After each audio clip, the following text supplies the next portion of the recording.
사사기 4장 1절에서 10절까지 말씀을 봉독해 드립니다. 사사기 4장입니다. 에훗이 죽으니 이스라엘 자손이 또 여호와의 목전에 악을 행하매 여호와께서 하솔에서 통치하는 가나안 왕 야빈의 손에 그들을 파셨으니 그의 군대 장관 하롯의 학고임에 거주하는 시스라요. 야빈 왕은 철병거 900대가 있어 20년 동안 이스라엘 자손을 심히 학대했으므로 이스라엘 자손이 여호와께 부르짖었더라. 그때에 라피돗의 아내 여 선지자 드보라가 이스라엘의 사사가 되었는데 그는 에브라임 산지 라마와 베델 사이 드보라의 종려나무 아래 거주하였고 이스라엘 자손은 그에게 나아가 재판을 받더라. 드보라가 사람을 보내어 아비노함의 아들 바락을 납달리 게데스에서 불러다가 그에게 이르되 이스라엘의 하나님 여호와께서 이같이 명령하지 아니하셨느냐? 너는 납달리 자손과 스불론 자손 10,000명을 거느리고 다볼 산으로 가라.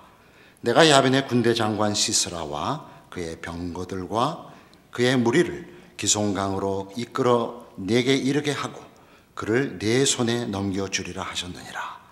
바락이 그에게 이르되 만일 당신이 나와 함께 가면 내가 가려니와 만일 당신이 나와 함께 가지 아니하면 나도 가지 아니하겠노라 하니 이르되 내가 반드시 너와 함께 가리라. 그러나 내가 이번에 가는 길에서는 영광을 얻지 못하리니 이는 여호와께서 시스라를 여인의 손에 파실 것임이니라 하고 드보라가 일어나 바락과 함께 게데스로 가니라.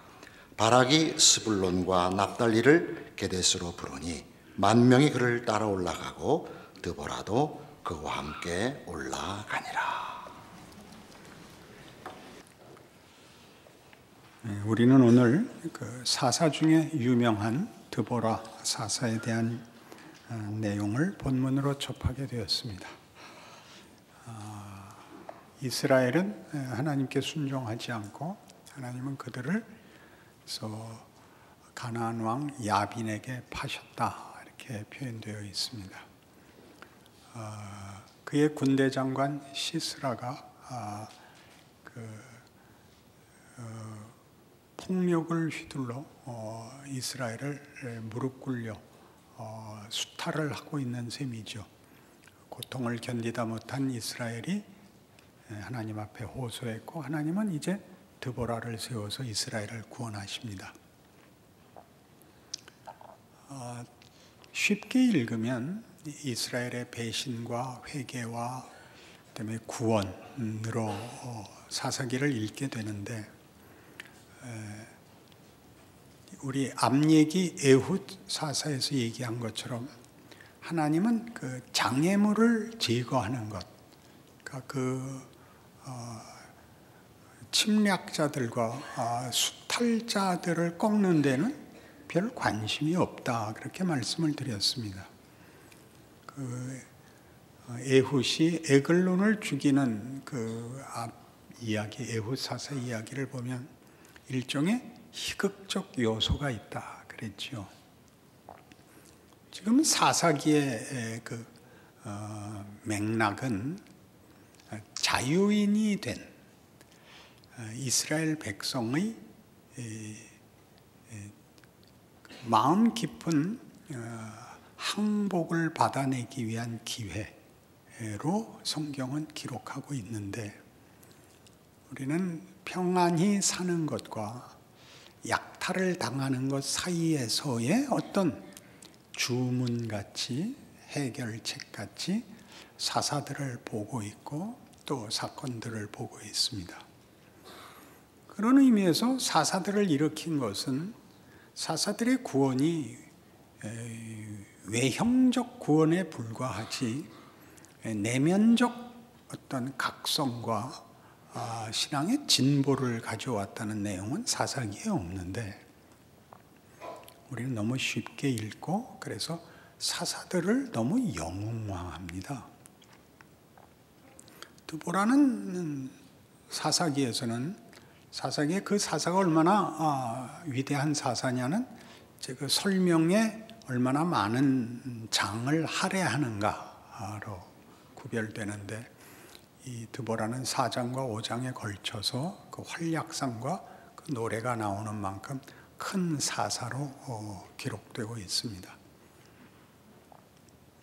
그러나 드보라 사사는 그 히브리서 11장에 가면 그 믿음에 관한 긴 성경적 권면 속에 믿음이란 현실적인 것이 아니고 종국적인 것, 궁극적인 것, 지금은 그 결과와 영광의 도상에 있는 것, 그래서 마땅히 기다려야 하는 것으로 소개되면서 많은 앞선 믿음의 영웅들을 열거할 때 마지막에 가면 이 이름들이 나옵니다.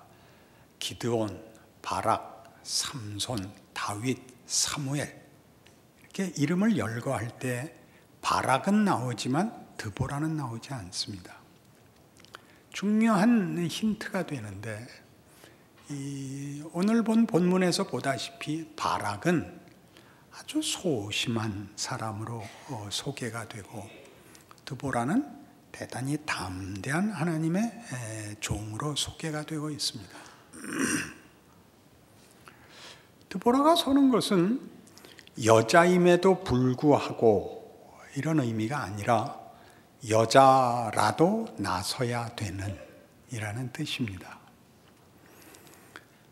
드보라는 랍비돗의 아내 이렇게 등장하고, 바락은 드보라가 가지 않으면 한 걸음도 움직이지 않겠다로 나오고, 드보라가 그래 같이 가자. 그래서 그가 전쟁의 제1선에 서지만 그가 영광은 얻지 못할 것이라는 예언대로 시스라는 도망쳐 헤벨의 아내 야엘의 손에 죽습니다. 계속적으로 랍비돗의 아내, 헤벨의 아내, 그러니까 금방 탁 이렇게 와야 됩니다. 랍비돗은 뭐 하고 있는가? 헤벨은 뭐 하고 있는가? 왜 부인들이 나서야 되는가? 니들은 술 처먹고 자냐? 이렇게 물어야 되는 것이 드보라 이야기인 것입니다. 그러니까 히브리서 11장에서 유대인들이 드보라를 넣을 수 없었던 것은 수치스럽기 때문일 것입니다. 드보라가 나서야 됐던 상황, 이스라엘의 그때의 현실이 가부장적 사회체제 속에서 권위와 권력을 쥔 남자들이 여인들과 아이들을 보호할 수 없어서 보호를 받아야 하는 이들이 전장의 제1선에 나와 나라를 구해야 했었다. 이런 기록이 드보라 사사의 기록인 것입니다.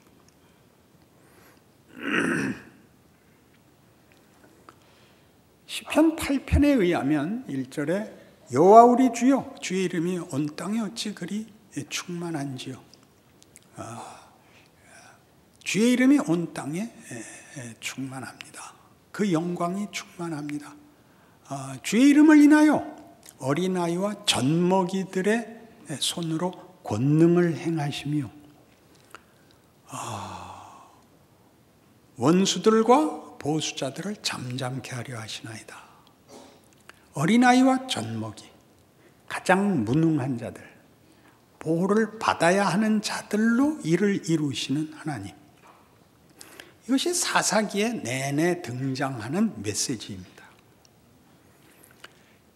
이스라엘에게 이방을 힘으로 꺾고 그 위에 군림하라고 하지 않습니다. 약속의 땅입니다. 너희는 내 율법을 지켜라죠.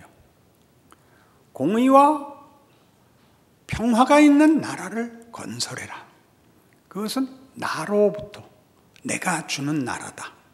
나의 통치다. 그러나 이스라엘은 이 약속의 땅에 들어와 다만 권력의 싸움에 말려듭니다. 그 원주민들의 삶의 가장 중요한 핵심된 원리, 권력, 힘으로 힘으로 자리를 지키는 싸움에 말려들어 그것이 답이 아니라는 걸 가르치기 위하여 하나님은 계속 힘으로는 이스라엘이 이기지 못하는 현실을 줍니다.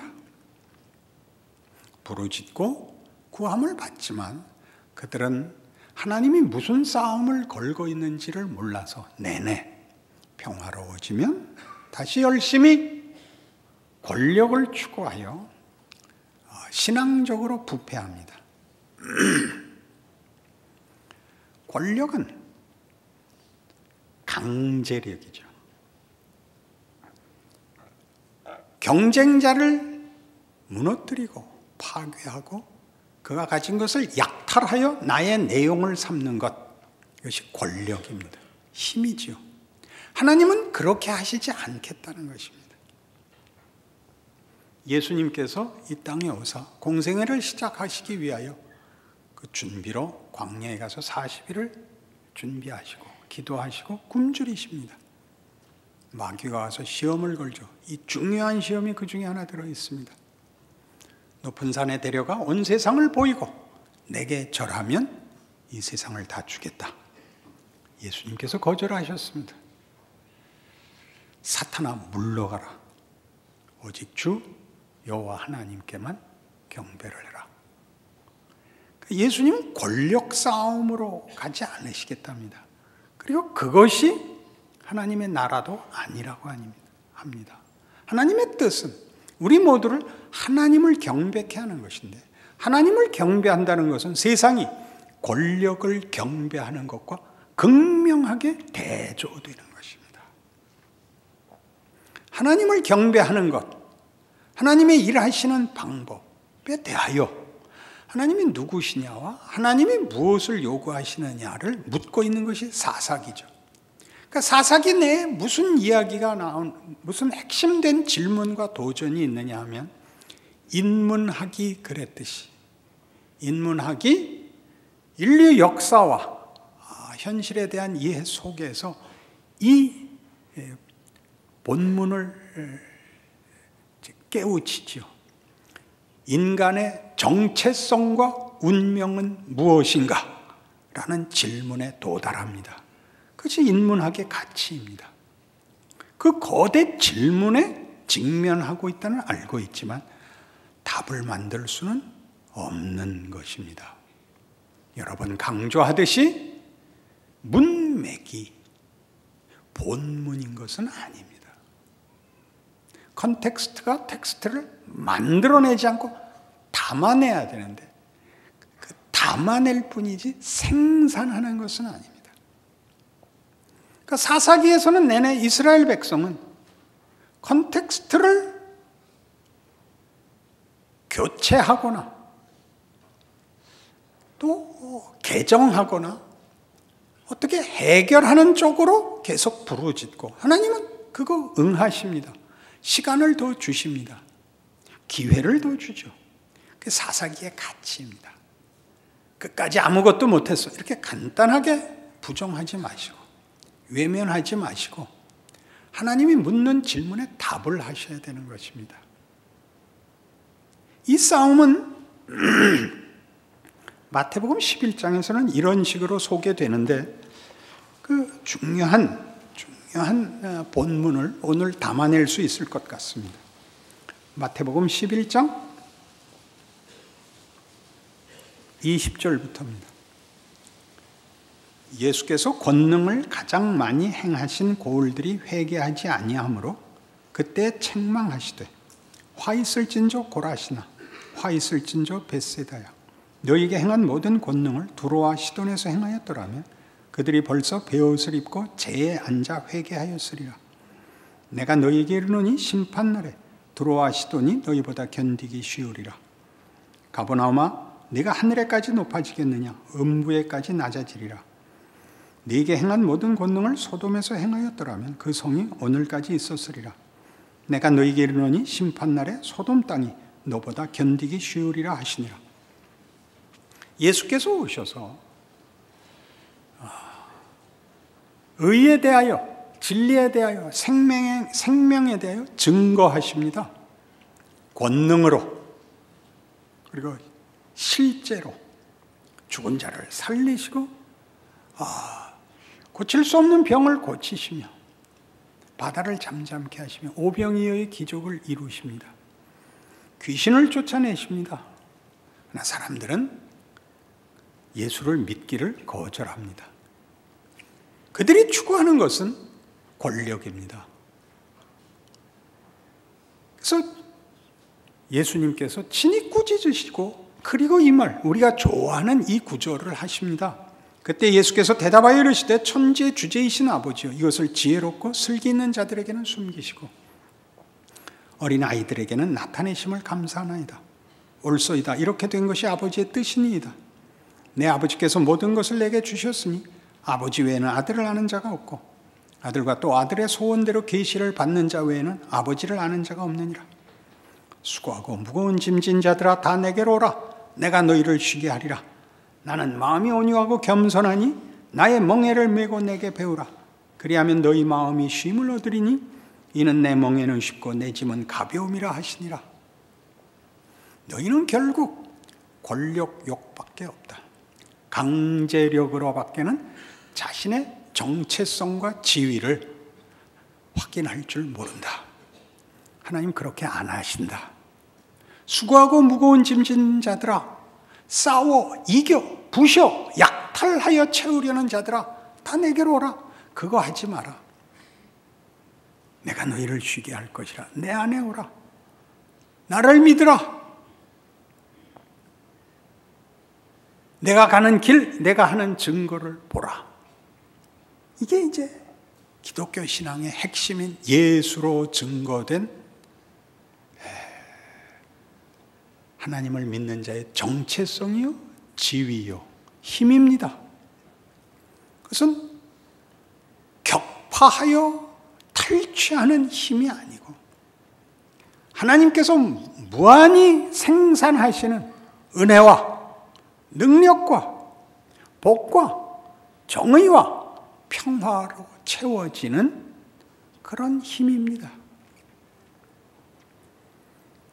이러한 사실은 조금 전에 인용한 시편 8편과 같이 주의 영광과 주의 이름이 온 땅에 충만한 것은 그것은 세상에게 주는 보상이 아니라 하나님만이 주실 수 있는 창조와 부활의 권능인 것입니다.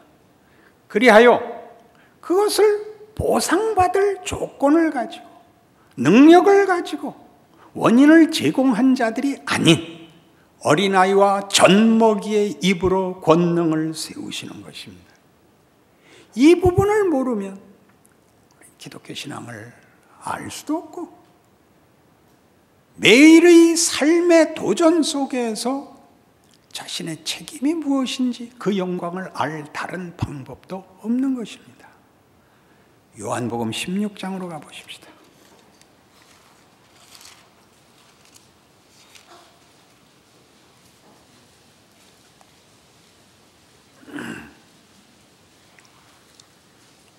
요한복음 16장 1절 내가 이것을 너희에게 이름은 너희로 실족하지 않게 하려 함이니 사람들이 너희를 출교할 뿐 아니라 때가 이르면 무릇 너희를 죽이는 자가 생각하기를 이것이 하나님을 섬기는 일이라 하리라. 그들이 이런 일을 할 것은 아버지와 나를 알지 못함이라.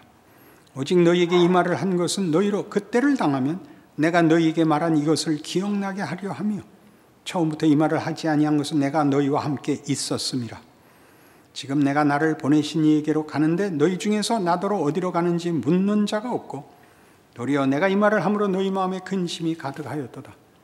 그러나 내가 너희에게 실상을 말하노니 내가 떠나가는 것이 너희에게 유익이라. 내가 떠나가지 아니하면 보혜사가 너희에게로 오시지 아니할 것이요 가면 내가 그를 너희에게로 보내리니 그가 와서 죄에 대하여 의에 대하여 심판에 대하여 세상을 책망하시리라. 죄에 대하여라 하면 그들이 나를 믿지 아니하며 의에 대하여라 하면 내가 아버지께로 가니 너희가 다시 나를 보지 못하며 심판에 대하여라 하면 이 세상 임금이 심판을 받았습니다. 예수께서는 하나님이 누구시며 우리가 누구인가를 보이십니다. 우리의 정체성은 언젠가 이미 말씀드린 것처럼 위대하신 하나님의 사랑을 받는 자녀라는 지위로 그 정체성을 가집니다. 하나님을 빼면 우리의 정체성은 스스로 가치를 만들어낼 방법이 없습니다. 허공에 있는 것 같습니다. 하나님이 우리를 끌어안고 계셔서 우리의 지위가 견고하고 분명하고 실제가 되는 것입니다. 그 하나님이 예수를 시간과 공간 속에 그리고 한 육체 속에 보내서 구체적으로 하나님이 누구시며 우리가 누구이며 하나님이 무엇을 만드시며 그것이 어떤 것인가를 구체적으로 보이십니다. 성경은 우리가 가진 그 모호한 개념, 추상명사들을 예수 그리스도로 구체화해서 예수님은 이렇게 말씀하시죠. 내가 곧 길이요 진리요 생명이다. 길과 진리와 생명은 사전에 나오는 그런 개념이 아니라 예수입니다. 분명한 것들이죠. 그 예수께서 이 증거와 이 구원을 이루시고 아버지께로 돌아가서 성령을 보내시기로 했습니다. 신약 시대는 성령 시대인데 성령께서 오셔서 능력과 결과를 주시는 그런 차원에서 성령 시대이기 이전에 그 예수로 이루신 그리고 이루시고야 말 일들을 모든 각 하나님이 사랑하는 영혼들과 실존들에게 구체적으로 이루기 위하여 보내시는 성삼위 하나님이십니다. 예수께서 시간과 공간에 붙잡혀 계셨다면 성령께서는 그걸 넘어서 계십니다. 모든 인생, 모든 개인에게 함께 하십니다. 그리고 성령의 가장 첫 번째 증거는 예수 부재 증거입니다. 예수가 이 땅에 안 계신 증거로 오십니다. 예수께서 아버지께 돌아가서 성령을 보내시는 것입니다. 성령이 오신 것은 예수께서 이 땅에 없는 증거이고 예수가 안 계시다는 것은 그가 원래 계셨었다는 말을 전제합니다. 그가 지금 안 계신 것은 세상이 그를 죽여서 내쫓았기 때문입니다. 죄에 대하여는 세상이 예수를 믿지 않은 것입니다. 밤낮 회개하시는데 여러분이 도둑질하고 성경 안 본 게 죄가 아니라 세상의 논리를 쫓고 예수를 믿는 논리를 쫓지 않는 게 죄입니다. 아직도 권력에 붙잡혀 있고 하나님이 예수 안에서 보이신 방법에 대해서는 아직도 수긍하지 않는 게 죄입니다. 술 먹는 게 죄가 아니라 정직하면 다 된다고 생각하는 게 죄입니다. 정직하지 말라고 그렇게 물어보는 놈은 바보죠. 의에 대하여라 하면 예수 이외에 이 땅에 정의와 평화를 만들 다른 방법이 없습니다. 예수는 방법이 아니라 하나님의 목적이요, 내용이요, 하나님의 권능입니다. 그것이 예수로 표현됐습니다. 아무것도 아닌 자같이 나사렛 예수로 정신 나간 사람으로 남은 구하고 자신은 구하지 못한 자로 민중의 기대가 너무 달라서 예수에 대한 배신감을 느끼고 분노로 그를 죽인 자들의 뜻을 고스란히 받아들여 죽으신 분입니다. 심판에 대하여라 하면 죽음이 궁극적 권세가 아니라고 예수님이 부활하여 아버지께 가서 성령 하나님을 보내신 것입니다. 그는 살아계십니다. 보좌 우편에 계십니다. 이것이 예수의 죽음, 성령 강림의 뜻, 지금의 현실입니다. 끊임없이 사사기가 이웃 나라와 권력 투쟁을 하며 자신들의 안녕을, 지위를 확인하려고 반복적인 실패를 한 것과 같이 신약시대 성도들도 예수를 믿는다는 말을 현실적인 보상으로 계속 반복적으로 실패합니다. 하나님이 우리가 원하는 것 안 주시는 게 복입니다. 세상에서 소용되는 권력을 가지고 해결책을 가지는 한 여러분은 진정한 하나님의 도전에 직면하지 못하게 됩니다. 이 아무것도 아닌 자가 되는 것. 랍비돗의 아내, 헤벨의 아내를 통하여 시스라를 치고 야빈을 물리쳐 가져온 평화가 우리에게 주는 그 시사하는 바, 하나님의 구원이 우리가 생각하는 무력, 폭력에서 나오지 않는다. 그분만이 주시는 생명과 진리와 공의와 평화, 자비와 긍휼과 그의 은혜 속에 있다를 확인해야 하는 일들이 사사기 내내 반복되는 것 같이 신약 시대에도 모든 성도들 각 개인에게 반복적으로 던져지고 있는 것입니다. 이 부분에 대한 항복이 만만치 않습니다. 빌립보서 2장에 가면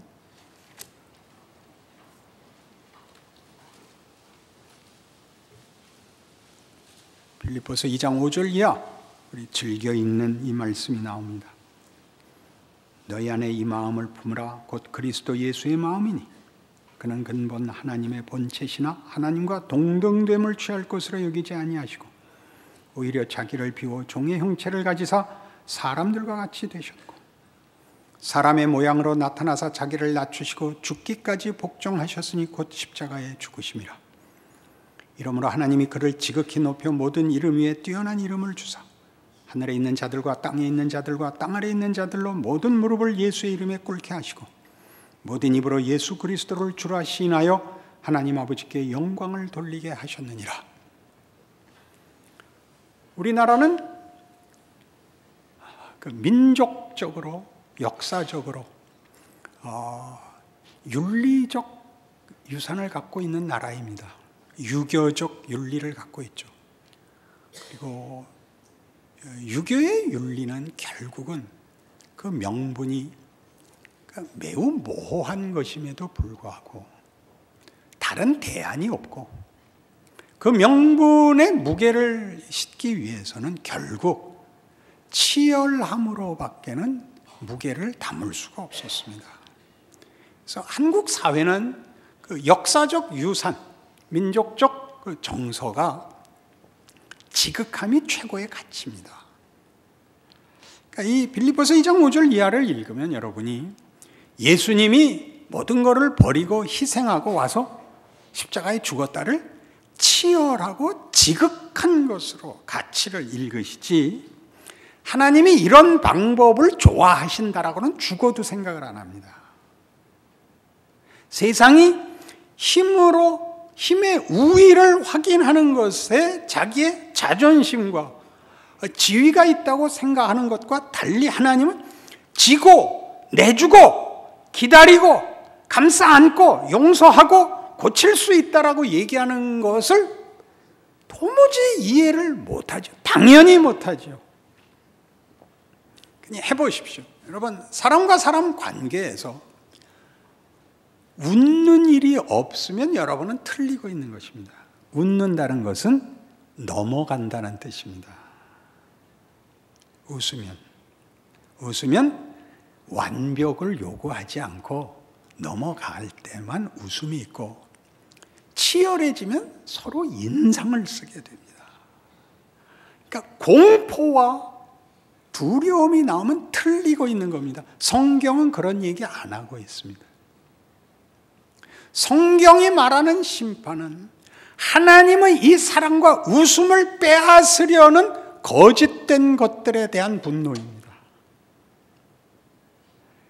여러분, 자식을 누가 건드리면 화를 내죠. 그것은 보복을 하자는 게 아닙니다. 보호를 하자고 하는 것입니다.